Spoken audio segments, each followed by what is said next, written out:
नमस्कार दोस्तों, स्वागत है आप सभी का फिर से एक बार सक्षम के इस YouTube प्लेटफॉर्म पर स्टूडेंट सॉल्यूशन क्लासेज में मैं आनंद कुमार पुरोहित आप सभी का स्वागत करता हूं।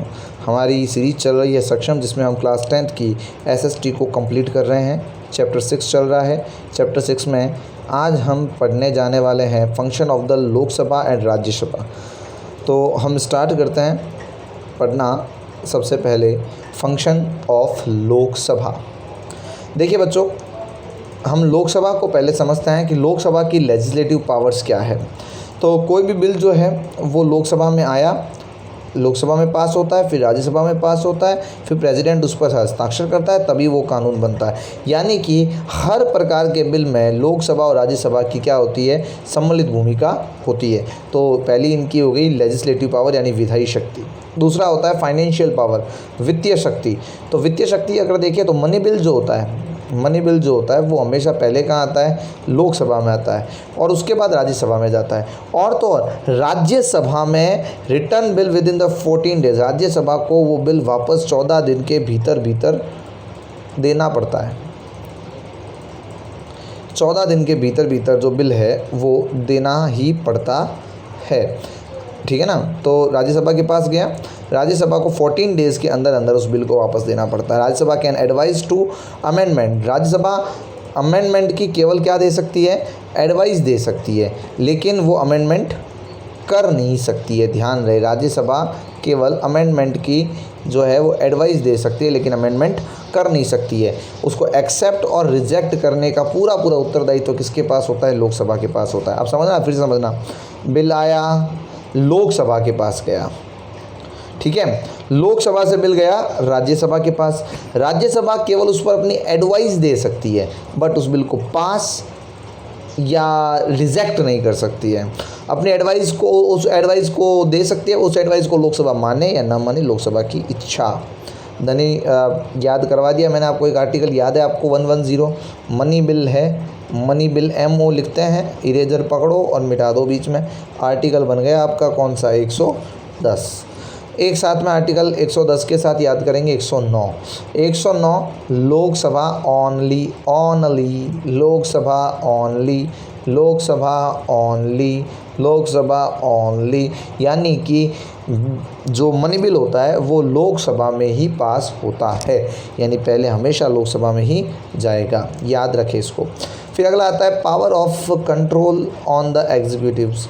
ये हमने आगे भी पढ़ लिया है कि एग्जीक्यूटिव्स को कंट्रोल करने की भी पूरी की पूरी पावर जो है वो इनके पास होती है। फिर आगे बढ़ते हैं, यहाँ पर भी नया एक power related to constitution amendment. Constitution amendment article 368, ठीक है, 368, पीछे हट 368।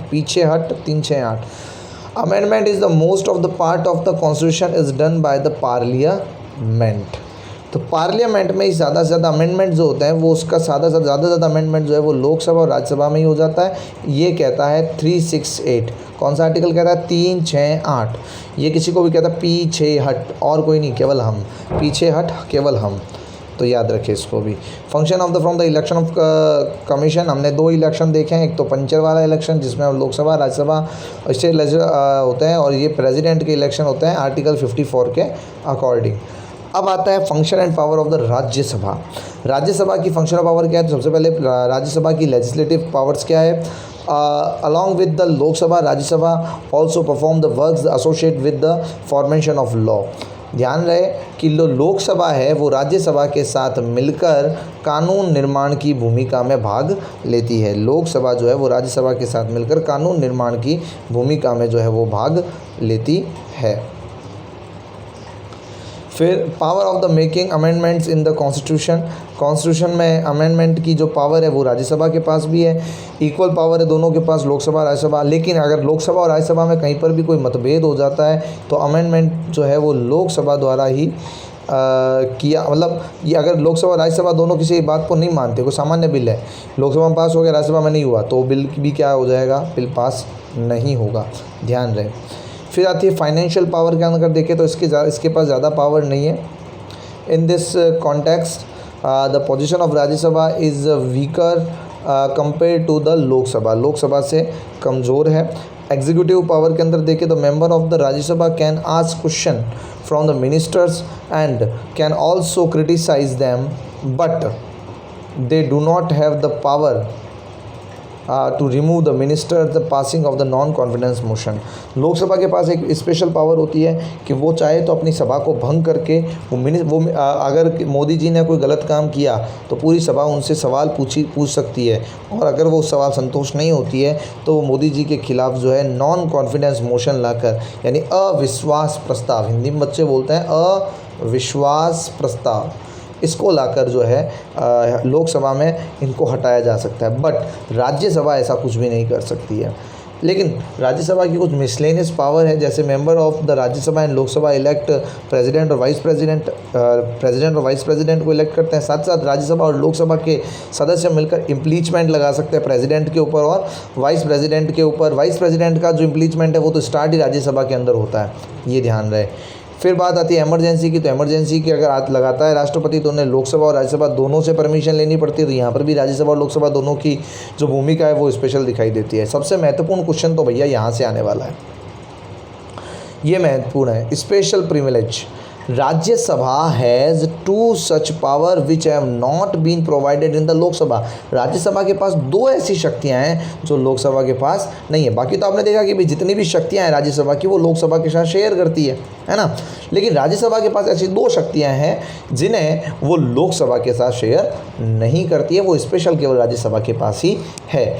जैसे पहला है आर्टिकल 249, ठीक है, 249 इस तरह याद करें, 249 स्टेट लिस्ट से यूनियन लिस्ट के पास।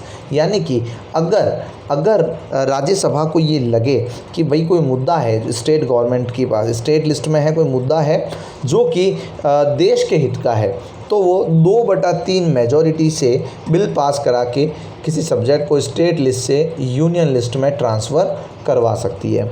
After the Rajya Sabha pass such as a resolution the parliament can form laws on such subject, और उस पर पार्लियामेंट फिर क्या कर सकती है, कानून बना सकती है।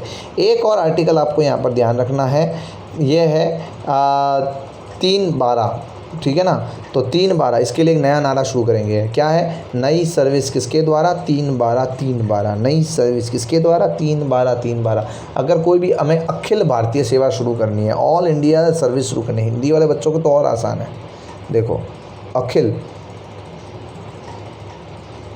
अखिल भारतीय हमें कोई सेवा चालू करनी है ना, तो अखिल भारतीय सेवा चालू करनी है, इरेजर लेना, ये हो गया आपका तैयार। पहला आर्टिकल 312, तो आर्टिकल 312 इस तरह पे आप याद रख सकते हो। अखिल भारतीय सेवाएं हमें, ऑल इंडिया सर्विस हमें कोई नई एस्टेब्लिश करनी है, IAS IFS कोई नई सर्विस एस्टेब्लिश करनी है, तो उसके लिए आपके लिए आर्टिकल 312, और ये अधिकार किसके पास है, केवल और केवल राज्यसभा के पास।